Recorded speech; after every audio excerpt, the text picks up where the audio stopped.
Great. So we'll get started.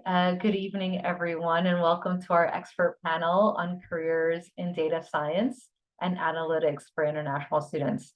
My name is Zora Lakhani, and I'll be moderating our session this evening.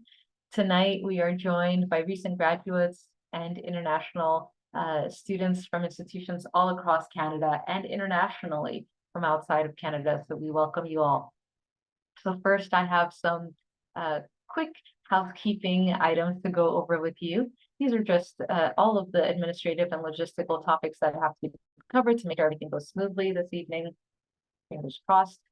So one, we have all our participants have been muted, so no need to use your video. You should be able to hear us via your device or computer audio. So if there's any issues with tech on that end, please feel free to send us a message in the chat. This session will be recorded, and we will use the Q&A function that you'll see at the bottom of your screen to ask questions. Of course, you will have access and will receive a copy of the Devant newsletter, Your Devant Insider. And we invite you to please check out our website at www.devant.ca, and you can /all-events for future workshops that are available to you all. So again, we're really excited to have you here, and we invite you to please use the Q&A function to ask questions directed to the current speaker, and use the chat to say hello and build a network here with other folks who are interested in this space. Fantastic. Let's get started. So as I mentioned, I am Zora, and I'm really excited to be moderating our session this evening. Before I introduce our expert panel, let me tell you a little bit about myself and Devant. I work with Devant to assist international students to stay, work, and succeed in this country. Before joining Devant, I actually worked internationally in India and in Kenya, Pakistan, and in Tajikistan. So for several years, I worked with students that were preparing to actually go abroad to study. And so I understand how brave so many of you are for coming to Canada and for understanding and can understand this, the concerns that you might have. I understand those hopes and aspirations too. And of course, we're really excited to go through this journey with you and know that, we're in this together. So a little bit about this, our organization, Devant and Academic Group. So this expert panel is being hosted by Devant to support folks like you. I just want to briefly share our history with you so you know how we got here. I will share about Academic Group first. Academic Group has been around for over 20 years. They're the largest company providing research and consulting expertise to colleges and universities in Canada. They focus on student recruitment, student success, and career development. Academica Group actually started Devant, and they started Devant because they saw the challenges and the opportunities that international students and recent graduates have when they are looking to establish successful careers in Canada. So for those of you who are French speakers, Devant, the word Devant is actually a French word, and it quite literally means to be in front of. So we believe that our services and support will bring you in front of the rest in your journey to stay, work, and succeed in Canada.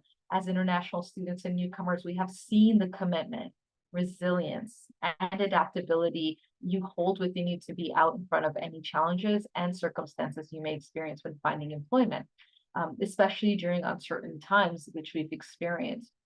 Devant is an organization tailored specifically to cater to international students with the expertise of over 60 years of combined experience working in higher education and career development. So Devant is entirely set up to provide assistance to international students and newcomers like you.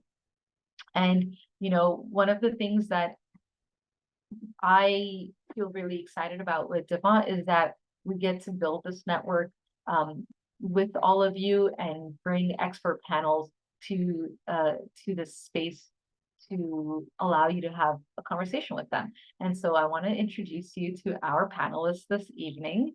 So we have Sandra Lopez Zamora. She is the Senior Manager, Decision-Making Models at Scotiabank. And we also have Maria Becerra. She is a business consultant at TD Bank. And we're really excited to have Sandra and Maria here with us. So you'll get to see them in just a minute. Hi, Sandra. Hi, Maria. Welcome. Hello, thank you very much. Hi, everyone. So we'll start with Sandra, everyone, and really excited to have you all communicate with Sandra and over the Q&A function and be able to share any questions and comments that you might have to Sandra. So welcome, Sandra. Sandra is a PhD graduate from the Faculty of Engineering at Western University in London, Ontario. She was solving industrial problems in the oil and gas industry using mathematical, numerical, and computational tools. Sandra is a senior manager for decision models in Scotiabank. Previous to this role, she assisted in the model operations team, where she supported the implementation of models and the development of tools to improve data quality and, to improve data quality and reliability. Now she is part of a wonderful group of data scientists working on developing models for retail and small business in Central America and Caribbean countries. A key part of what she does is building bridges between her team and the teams located internationally. So really kind of taking advantage of those networks that you've built across the world. So Sandra is passionate about data science and supporting women in tech. Really excited to have Sandra here with us. Sandra arrived in Canada actually at the beginning of 2018. As a newcomer, adapting to a new culture was her main challenge. She overcame this by volunteering for the Peer Guide group at Western University and Canada Learning Code as chapter coordinator. This also helped build her confidence and leadership skills in a new country. In her free time, Sandra enjoys photography as part of the London Camera Club, exploring other countries and cultures, and her favorite pets, Stella, Maggie, and Luna. So hopefully we'll be able to see them in this space, in the background on your video. Usually we love to have the furry family members visit us as we chat. So Sandra, really excited to have you with us. And as folks can see in your profile, you have a lot of experience and support in building of your tools. So given your experiences, how did you start your career in data science after graduating? And, as you tell us that story, perhaps sharing what advice you might have as a former international student, to our folks on the call today who are keen to stay, work, and succeed in Canada. Sandra, over to you. Thank you very much, Sarah. So for your question regarding how did I did my transition after graduation, actually, I started working on that career transition before graduation. So I was on the mindset that waiting till I graduate will be way too late. And it is never too early to start planning your career. And that's why in my case, I got a job before graduating and before even defending my PhD thesis. For preparing for this transition and getting my current job in decision models at Scotia, and I was taking a journey of around 18 months. And I will say that I could divide that journey into 4 main strategies. The first of those strategies was discovering opportunities outside academia. So I studied at Western University, and there is a program there that is called Own Your Future. This program is focused on PhD students, and it helped me realize the transferable skills that I have and the different industries where I could apply those skills. So I was exposed to many options and opportunities that I wouldn't even think about before joining that program. Then the second strategy was attending a conference, workshops, and events from the career services at Western University. So, for example, the career fairs helped me having those first interactions with companies and get to practice my networking skill. So it was kind of a safe space to me because I wasn't actually looking for a job. So I was kind of doing a lot of trial and error there. And the events from the different tech communities in the London area where I'm located help me meet like-minded people. And good thing from that is that even after the years, now I have some friends thanks to those events that I attended. The third strategy will be career coaching. So as international students, we go through a lot of cultural adjustment. And the way that you get a job back in your home country might be very different than the way that the things work in Canada. So career coaching helped me understand this difference and come into my own development. It was a lot of commitment, a lot of time, a lot of work, but I think that I'm really happy that did that investment in myself because it really helped. And then the last but not least, the most important strategy, if something you learn today from here is that the most important strategy in landing a job for me was networking. And yes, you hear this over and over and over again, but it's because it's true. So networking is a tool that can empower you as a professional. And it is never too late to start networking. So I will be maybe talking about this a little bit later with the second question.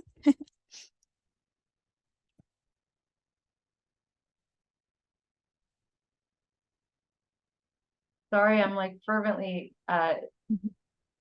typing and sharing in the chat what your 4 strategies.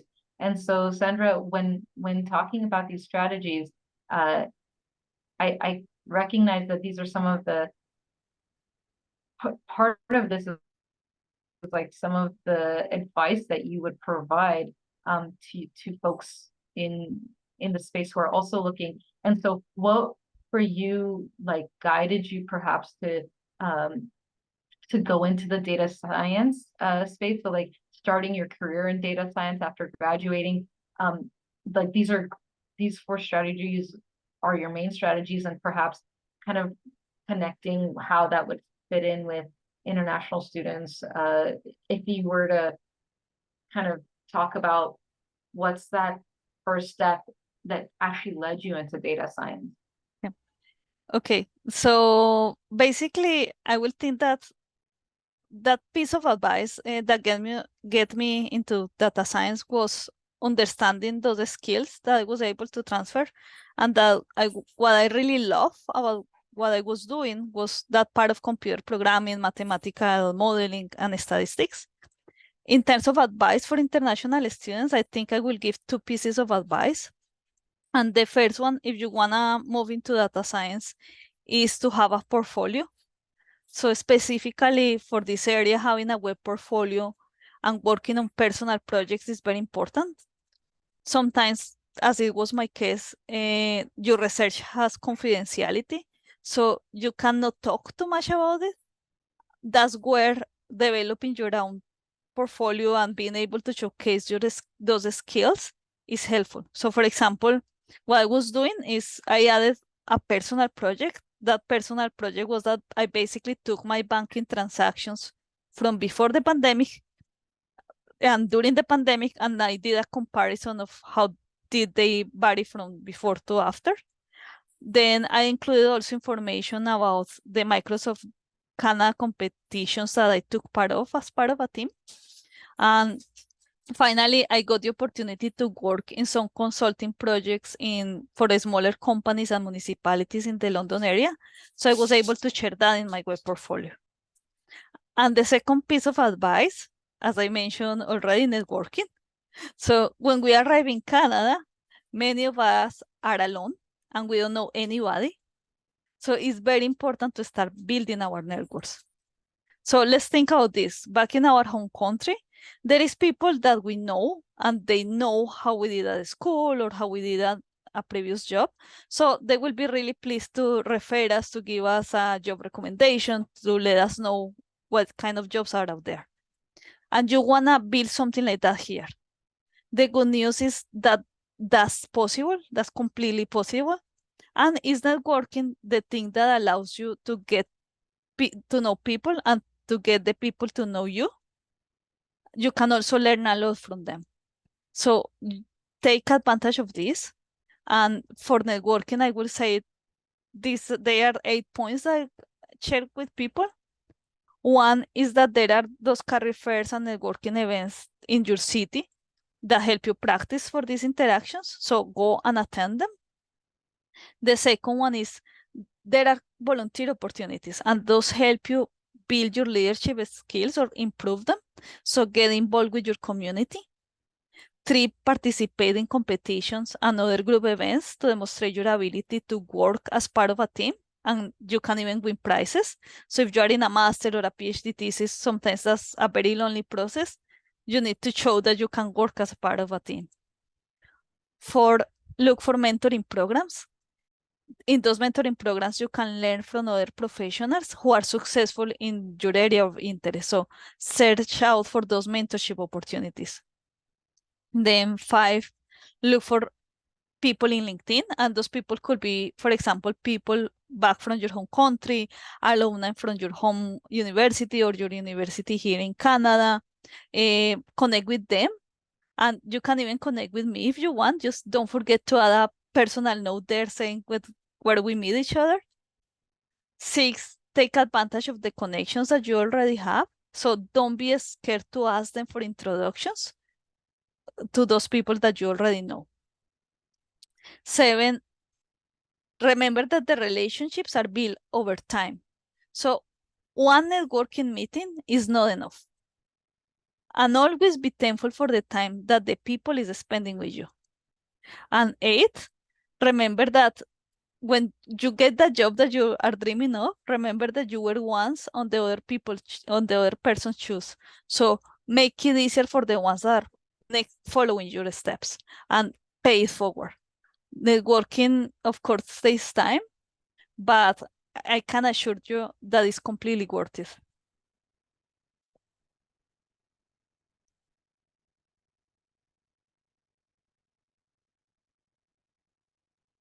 I love that. And Sandra, I love how organized you are in your thought process. And I hope it's helpful for all the folks in the chat who are seeing these notes from Sandra, very clear bulleted points.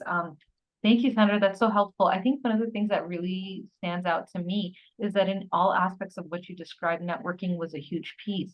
Something that, of course, we've experienced, being at home, and like the way the working world has changed has impacted how we network.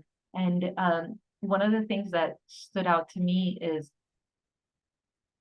you know, being able to kind of break out of some of those comfort zones, not, actively looking for opportunities, volunteering, participating in competitions, looking for mentoring programs, looking for people on LinkedIn. So, as much as we often think that, oh, we're looking for a full-time job, doing this work is also takes time, and it can be a full-time job when you're in this space. So don't be afraid that if this is taking you hours, in your days, that's okay. And that's normal because you are investing in this space. And one of the things that I wanted to talk about as part of your points, and I hope everyone is taking note of these points that you've said. I love the pay it forward piece, by the way, because I think it's integral to who we are, and how we demonstrate our resilience and our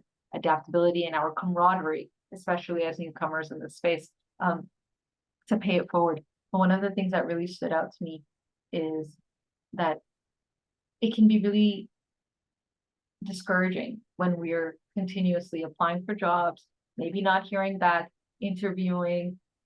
If we get an interview, it's great, but then we don't hear back. And so that there is some discouragement that might come when doing the networking.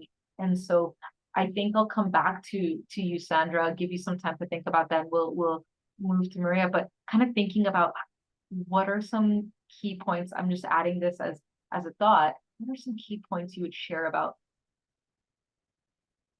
going through discouragement and finding hope and encouraging yourself to do these very clear points that you've talked about, just kind of pushing on and staying hopeful. So I'll come back to you on that, Sandra, but thank you so much for these really clear, actionable points that I think our friends here on the call will benefit from. So thank you so much, Sandra. I really appreciate it. Thank you.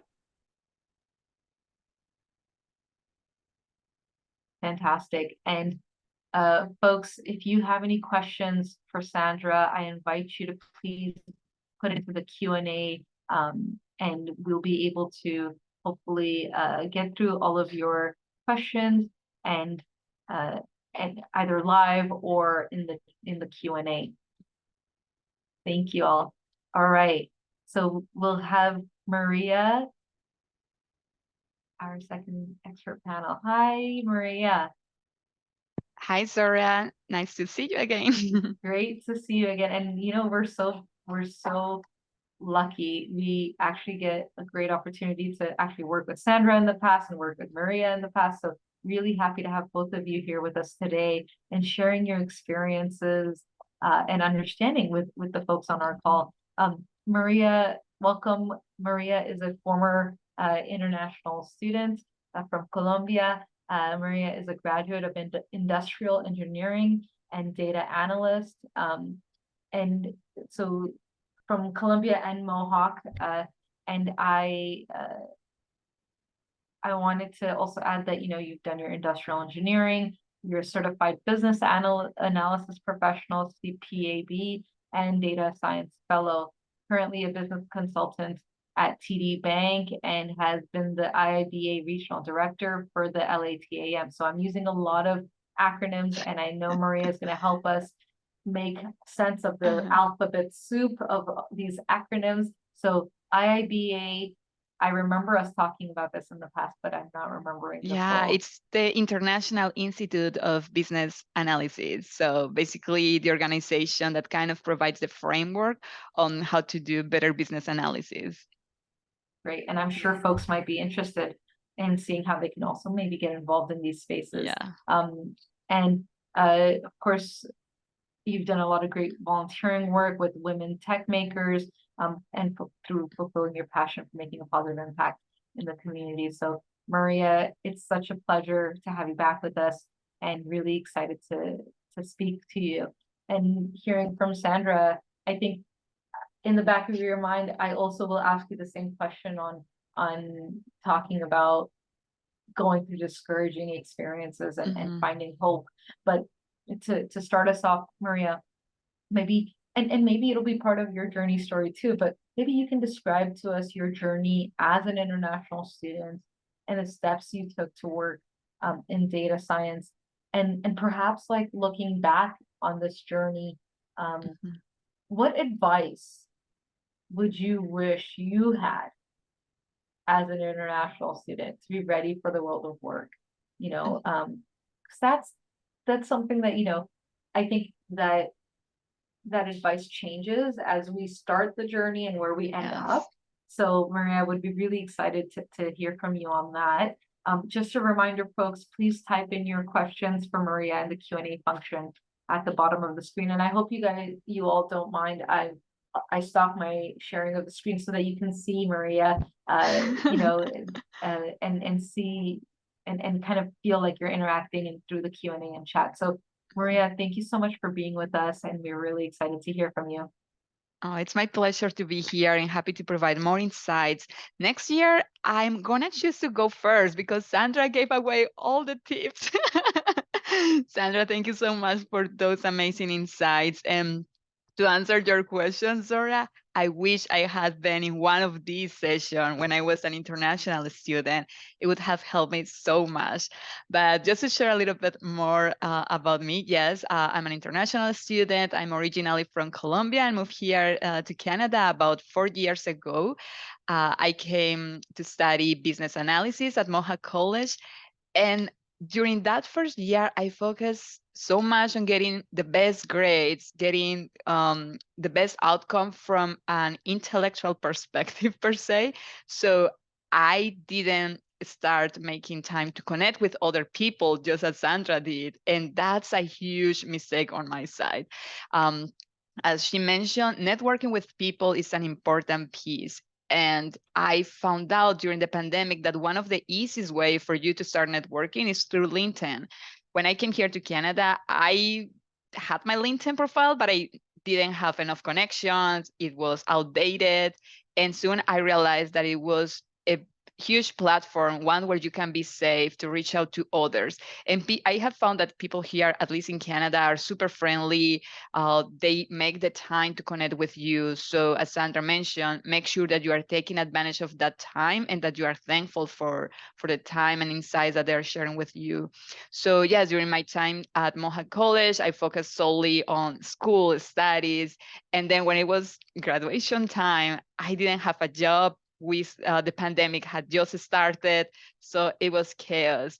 And in addition to just finishing school, you have that overwhelming feeling of you have to find a job quickly, or then your time is going to start running for you to get your work permit and all these deadlines that most of you might be familiar with. In addition to that, I'm married, so I had to find a job in a qualified NOC. I think some of those stuff have changed lately, but I had that pressure because if I didn't find a job, my husband wouldn't have his work permit to continue working.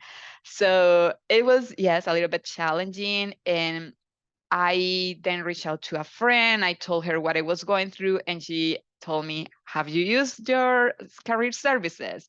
Of course, I had not, because I didn't have idea. So for all of you who are here and who are attending institution in Canada, take advantage of those resources. If you don't know which resources they are, go to the website of your college, university, and look for the career services component.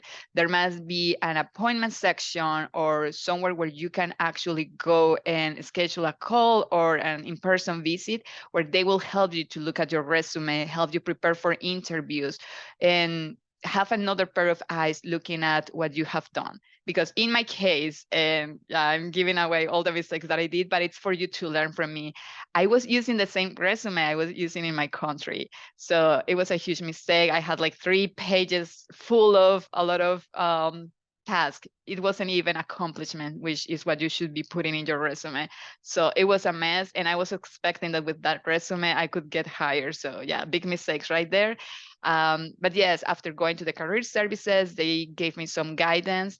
And as in any other thing in life, you have to put a lot of effort in that. And looking for a job is a full-time job. So I had to start going through my resume. I started watching more videos. So don't put all that pressure on you. Reach out to the career services so that they can help you. Organizations like the Band can help you so that you can really focus on other activities, like preparing yourself for those interviews, like researching about companies and researching about what your next career goals are.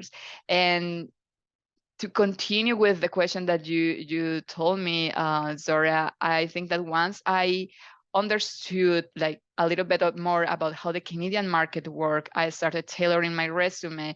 As Sandra mentioned, I started networking, connecting with other people. And as Sandra mentioned again, the intention is not to land a job in that first connection.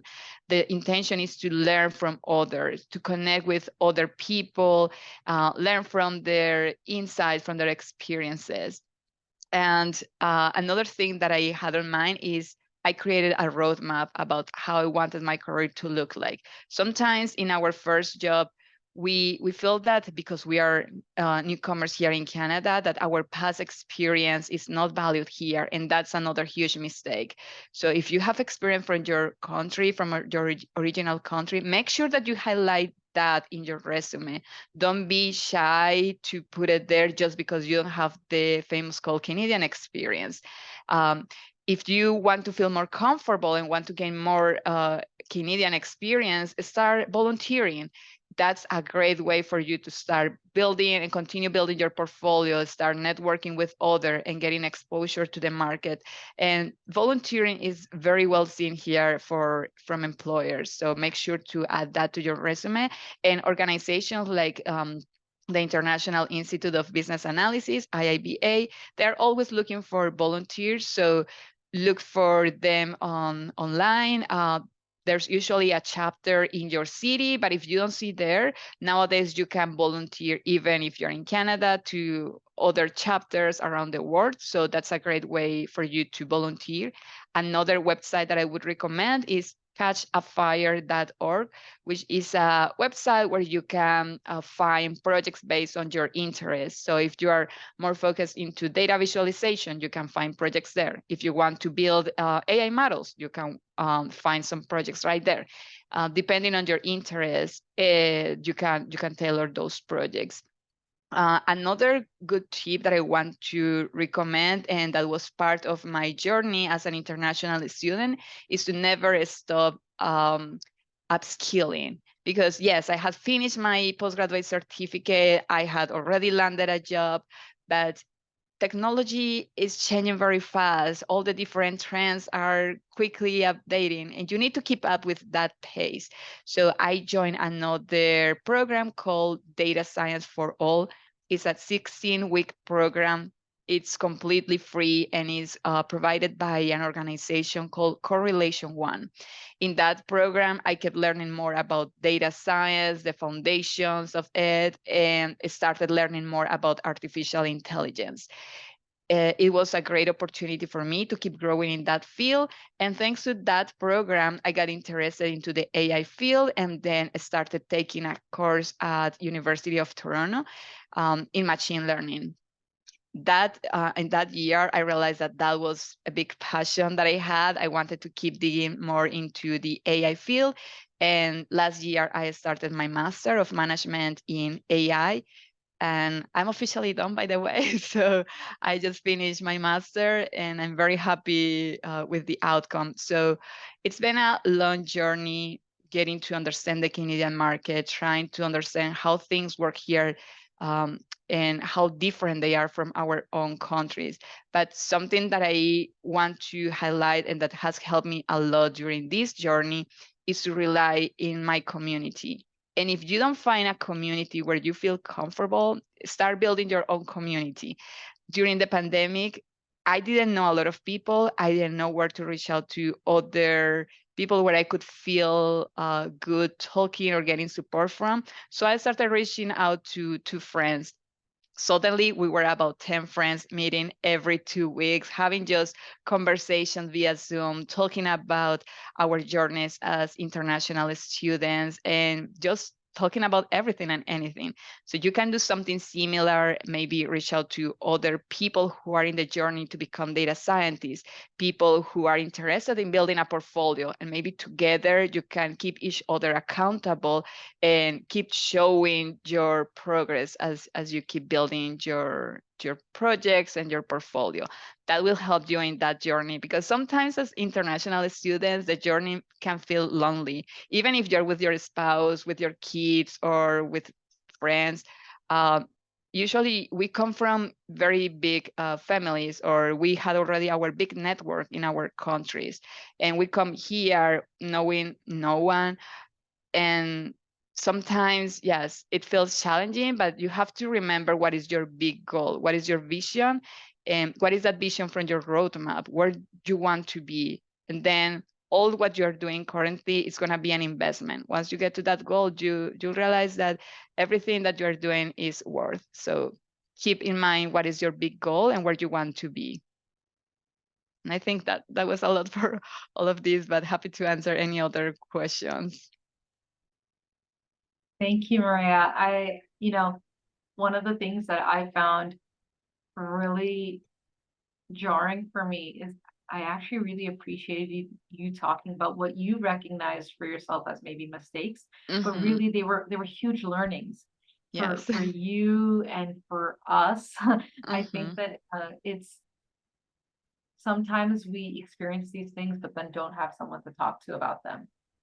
Yes. And I think I love that you talked about building your own community. If you're not either finding one that you can connect with, or being able to feel safe. Like, of course, we come, many of us do come from big families and have support systems in place, but really like either a community that is looking for work in the same industry, or even looking from from the same institution. Like, let's say you're all at Mohawk College, like working together to find a job. So building your own community, even if it's 5 people, it is a huge support system. And I think, coming back to my question on getting through those discouraging times, leaning on and connecting with this community, even if it's built through your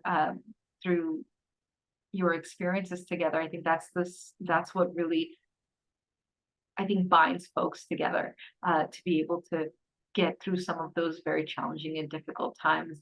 And I appreciate you talking about also the networking piece. I mean, I think it's not just, I know we talk about networking, because I talk about it all the time, but it's not just about the networking. We're humans too. And, we go through a lot of experiences in this journey of moving, which is a huge stress. And I appreciate you talking about the fact that, you have a family that were also dependent on some things that you had to do in order for their pieces to also come into play. And I think I'm sure there's 42 people on this call. I'm sure there's at least a quarter of these people thinking, oh yeah, I have to do that too, or I also experienced that too. And if any of you are aligning with some of those experiences Maria went through, give us a thumbs up, because these are realities. I was saying in the chat, these are challenges that we experience, and the realities that we go through.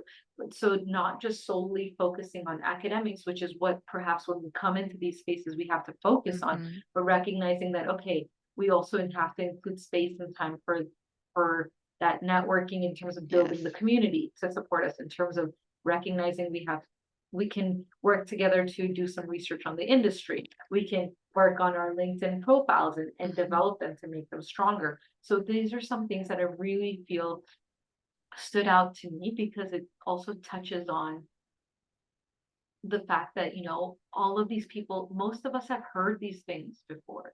It's how can we build a network and space of people that can help us kind of get through the next step. And I know, for some of you asked for the website names, and I put them in the chat. You'll see the links for catchafire.org, and you'll see the links for the IIBA.org. And I'm sure many of you have heard of 10,000 Coffees. That can also be a space for finding volunteering opportunities or guidance on next steps, or even mentorship, like Sandra was talking about. So I really appreciate those. So I will bring us back to, I'll invite Sandra to do a group Q&A. And so maybe as I look through the questions that have come through the Q&A, I'll take a couple minutes to just maybe ask Sandra and then Maria any thoughts on how folks can get through some of the discouragements and kind of keep hope. There's a lot of hiring freezes we're hearing about. There's a lot of budget constraints we hear about. So perhaps any advice on dealing with discouragement and keeping hope, at the forefront. And then we'll go into the Q&As from folks in the Q&A section. So Sandra, off to you. Well, things to keep us with hope, I think, is being optimistic. So instead of looking at the glass half empty, looking at the glass half full. So what I mean is that maybe you send, I don't know, 10 LinkedIn invites and one person answer. So instead of focusing in the nine that didn't answer, focus in that person that actually cares about answer and trying to help you. And you will have and you will find that kind of people all the way around. For networking also, remember, as Maria mentioned, it's not about getting the job right now, it's more about building that community. So maybe let's change the mindset and think of networking as a bilateral relationship. So it's two ways. Both of you should be like helping each other. So always try to think, okay, this person that maybe I was talking about ChatGPT, and then you are learning or reading something interesting about that conversation, then maybe, oh, I was talking with Sandra about ChatGPT. I will send her this very interesting article. So that's a little way to give back. Even sometimes maybe you see that Maria is looking to fulfill a job that maybe you are not good for, but you have a friend that you think is really good, so you can recommend this person. So there are many little ways that we can give back. And when we are thinking about how can I help the other, I think that's when those relationships grow and are better. To add to what Sandra was saying, I think that a way to continue the lookout and keep up with the hope of this um, environment or how the market is behaving at the moment is find those companies that perhaps have been founded, just startups, for example. Some startups are receiving funds and reach out to, like, because they are startups, sometimes the board or the CEO is more approachable on LinkedIn. So that could be a good opportunity for you to start reaching out before they even post the jobs. And that's an advice I received recently from a girl who went through all the different companies that had received funds in the past 2 months and reached out to them, telling a little bit about her experience and her journey. And that's how she got her first product management role. So just an idea for these current hiring freezes. Startups are still receiving funds, so that could be a way for you to get your foot in your foot in the door. And to keep with the hub, rely on your network, rely on your friends, and keep in mind what is your goal here in the company, and not in the company, in the country, sorry. Because yes, as we've all experienced as international students, it can be very challenging. We are here to get a better future, but some of us had a very good roles in our own countries. Some of us had a good life. We were very comfortable there, and it's hard at the beginning, but you need to remember, why are you here? What are the good things about being in Canada that you didn't have in your countries? Topics about around safety, topics around that work-life balance. Keeping that in mind, and if you can, just print it or keep it handy so that you remember it every day. I would say that that's a good way to keep up with that. Thank you. I think those are really encouraging words of hope, and I appreciate that. And I hope folks we understand that folks are going through this. And I love that idea that, like, in fact, before there's even a job opportunity available, you doing your own research and understanding what kind of organizations and which organizations are getting funding right now, and then kind of Yes. reaching out to them to kind of build that pathway to you as a person who can offer something. I'm going to start going to the Q&A, and folks, I see that 5 of the questions that were already posted have been answered. So if you go into the answered section of the Q&A function, you'll see some answers there as well. I will start with a question from Eva. Is the strategy for finding volunteer opportunities different from finding co-op or full-time jobs? Would you happen to have any recommendations for volunteer opportunities searching? So I know, Maria, you mentioned IIBA often looks for opportunities, and I think someone else was asking if I can share those in the chat. I've shared the links to IIBA and catchafire.org. So yeah, any thoughts, Sandra, Maria, on some of those organizations that often are looking for volunteers? I will think that for volunteering doesn't necessarily need to be in the tech world. It might be that you are passionate about, I don't know, giving food to the homeless people. So let's say that you like that or you really would like to help with that. What you will develop there are those leadership skills. So for example, let's say, oh, because you are passionate about that, you find a specific organization and they need somebody that helps with the getting people to invest on it or to get donations, right? So that will be a kind of experience that will be helpful for tech work because you need to work with stakeholders, you need to get funding for the projects that you are going to be working on. So it's like you will get transferable skills there. So for volunteering, it don't focus only on the tech stuff. Maybe try to do something that you really enjoy, that you're passionate about, that you are feeling that you are giving back to your community or the causes that you would love to. Even like things that you know you're really good at. So I mean, I'm just thinking like folks Basketball. who basketball or like translation, like language speaking. Lots of newcomers come. There's a lot of spaces that provide services to newcomers. There's perhaps an interest of needing translation support.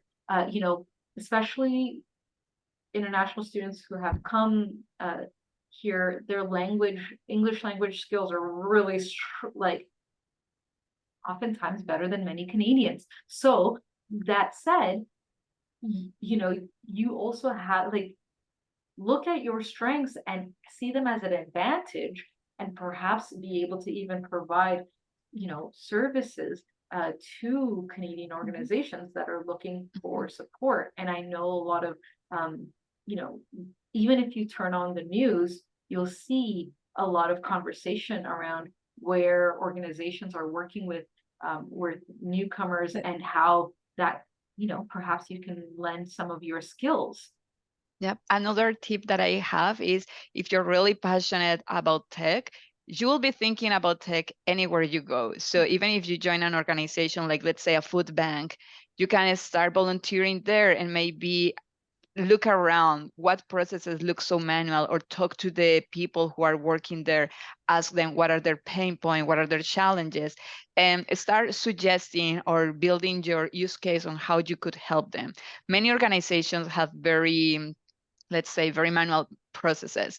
So by talking to them, by understanding what are their challenges and what they're going through, you can come up with new ideas and leverage some of the tools available on the internet and that are free so that they can use them to improve their processes. So don't focus so much on looking for tech volunteering opportunities, because you can find them even in a non-tech environment.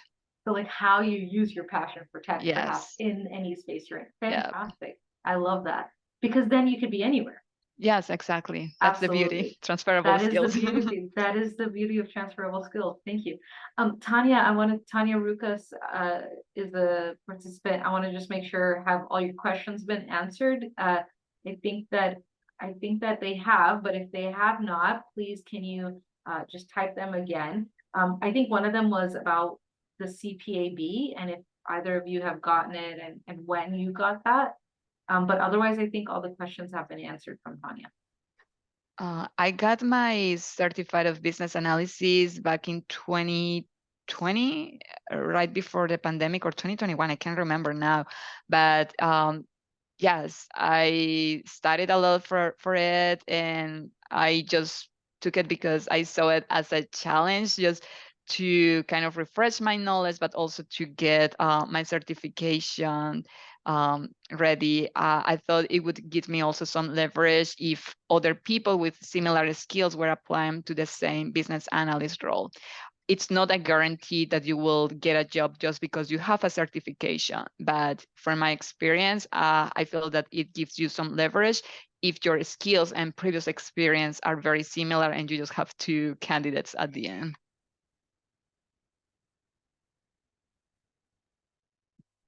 Thank you. I wanted to also ask a question that came in from Curtis.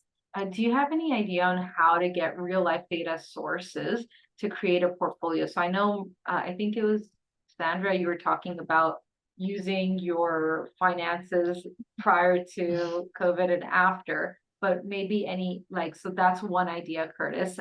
Maybe some other thoughts on creating a personal profile, because one of the portfolio, because I totally recognize that a lot of work that we do sometimes are the property of the organization we're probably working with, and then cannot share those as portfolios. So any other thoughts for Curtis? The one that comes to my mind is one, the data sets that Kaggle has. So I don't know if you have heard about it before, but I can write it down here. Yeah, can you put it in the chat? Yes. So basically in Kaggle, they will host competition from different companies. Sometimes those data are anonymized. The important thing is please don't use Titanic dataset. Please don't please don't use those datasets that the iris dataset. Those are so common. Those will look really bad in the resume. So maybe focus more on a previous competition that was hosting in Kaggle, a real competition that could give you, even if it's done already, that could give you some data, and try to mix things together. So maybe you take the data from Statistics Canada and then you try to mix it with Word FAO, how you call FAO, like food World Organization. Sorry, I think I have the acronym in Spanish. So maybe you try to mix data from different sources. So that's something that as a data scientist you typically have to do. How you make sense of that? Thank you. Sandra and Maria have placed these names into the chat, so all of you can see that there. And I think Kenneth, we've answered the question on those organizations as well. Denny asked, what was the 16-week course that was taken? If you can put that into the chat, that would be really helpful. So that yes, I added it. I'm just gonna add it again. It's called Data Science for All. It's hosted by Correlation One, and they have also data engineering courses. They have another one for specifically tailored for women called Data Empowerment, something like that. So look for the one that you want to apply. All of them are free. Thank you. And I saw Darwin's question on volunteering in institutions was answered. So thank you, Darwin, for that question. A question on, as a global business management student, is there room to progress into data analytics? I can answer that one. I would say yes. And in fact, my suggestion is that every person should become data literate, because as we keep advancing every year, we're getting more and more data. And if you have enough knowledge on how to use the data, but you also have the business domain from in any group you are working on, that's a great combination, because then you will see how to interpret the data. You will get more insights on that. So my answer is yes, there's a lot of room for you to progress in the data analytics team or in that field. You just have to put your effort to keep doing those projects so that you can keep upskilling and improving your skills. And I see Sandra's typing an answer to the question on like Microsoft Power BI certified data analyst, and I think that's a great question. And so I'll let Sandra speak to that for a moment, and then I have a few more questions. So I'll see how much I can get through in the last couple of minutes. Yeah, I was thinking more on the jobs market situation. So yeah, it's true. There is now more people looking for a job that there was before. And some companies have hiring freeze, but that won't last forever. So keep yourself optimistic and keep networking, because that networking is what will allow you to know those kind of jobs that are out there. So not specifically for Microsoft Power BI certified data analyst, but in general, yeah, the market is a little bit different than it was a year ago. But yeah, keep the hopes and keep networking. That will get you where you want to be. Yeah, and just to add to what Sandra is saying, yes, there might be a lot of people now with these Power BI certifications, but think what is your value proposition and what else can you add to the table? Maybe you have a lot of expertise in the airline industry.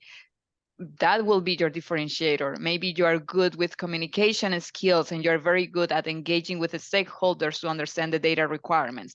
That's going to be your differentiator. So try to find what else can you add on top or combine with that Power BI certification so that you can get in front of everyone. Thanks. I know I'm gonna be able to maybe answer 2 more questions. I know so many have come into the chat in the last like 2 minutes, but I'll start with this one. Denny's asking like, how do we ask for an introduction? So are there any things we should be aware of, especially related to the Canadian culture? So when we're connected to people on LinkedIn, how do we ask them to introduce us? So maybe I can go with this one. So something funny there is that Canadians are very used to networking. It's maybe sometimes us, the ones that are coming from abroad, the ones that are not. So in my case, I was a little bit more scared to ask for introductions to other Latin people. So I won't ask for an introduction until like we met each other and we know very well, because for my culture, asking for a favor right away, it feels really weird. Yeah, I don't want to do that. It feels like very rude. Like, okay, you are only looking for me because you want something out of me. So I didn't want to look like that. I was really wanted to grow the relationship. So it was easier for me to get in to ask an introduction from a Canadian person or somebody from here than it was from my own culture. So it's maybe learning a little bit about that, shaking the scare off. They really want to help you. Just have the conversation with the people. If you feel that the conversation went well, at the end of the conversation, you can ask like, oh, can you think about a person that in this area that kind of have a similar conversation with, because I grow in my network and trying to learn from other professionals. If you don't feel to do it after that conversation, maybe the next day or a couple of days after, when you send a thank you email, at the end, you can add like, hey, maybe do you know somebody that is in this area that I could have a similar conversation with? And the worst thing that can happen is that they say no. So you have nothing to lose. Absolutely. Well, thank you so much. I'll see if Maria and Sandra, you still have some time to maybe chat some answers into the Q&A, but we answered 21 questions. Oh, wow. Which is a lot. So thank you, everyone. You see an evaluation has popped up on your end on how you rate this webinar. We love your honesty and any comments you can put into the chat. And I will be I'll just quickly share my screen so that we can conclude. But really excited that we had such a great opportunity to go through all the questions, and really excited for the upcoming events that we have coming up. As you'll see, in September from 7 to 8 p.m. Toronto time, we have Devant Career Cafe on September 20th, and we have live immigration Q&A on September 27th. In October, our free events are the expert panel careers in cybersecurity, which will take place October 4th. So we invite you to please register at www.devant.ca/all-events, and we can put that into the chat so that you can click on it directly. All the events that you see here are free, and we invite you to please join us. And wanted to say a huge thank you to all of us, all of you, for joining us today. We really want your feedback to learn how we can support you more, and we'd really like for you to complete, this evaluation if you haven't already done so. I would like to thank our expert panelists, Maria and Sandra, for their timely and relatable insights. I'd like to thank Devant for hosting this and the upcoming panels and sessions for international students and newcomers. And most importantly, I want to give a big thanks to all of you for taking out time today to, join us this evening and investing in yourself right here. Build the network, start here. So I'm really excited that you were all able to join us. We look forward to continuing the conversation through our newsletter, which you'll get a copy of, and you can check out for ongoing advice and tips. Please check out our social media platforms. And you'll see on LinkedIn, we're constantly sharing content, and through our offerings of one-on-one coaching sessions. Please share any feedback and questions with us on info@devant.ca, and share widely on your social media platforms and networks on what you learned today, and get the conversation started. So thank you, Sandra. Thank you, Maria. Thank you all of the participants who shared questions in the Q&A, and for communicating and meeting each other in the chat and sharing your LinkedIn details and getting folks connected here. So thank you all. And we really look forward to seeing you in the next session. Take care. Thank you. Bye-bye. Thank you. Bye-bye.